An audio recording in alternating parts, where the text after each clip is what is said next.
You can now change the update rate of any component on a tool.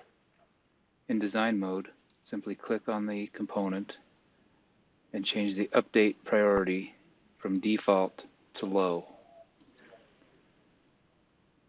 Default is 250 milliseconds update rate. Low is 1 second update rate.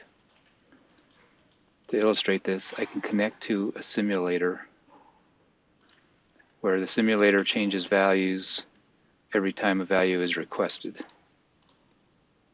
You watch the gauge as I change from the default priority to the low priority. You can see how it slows down the updates. This will be useful for tools that have a lot of read-only components that don't actually change. The value doesn't change very often. And this will free up bandwidth for other high priority tasks such as trending or other components that need to update quicker.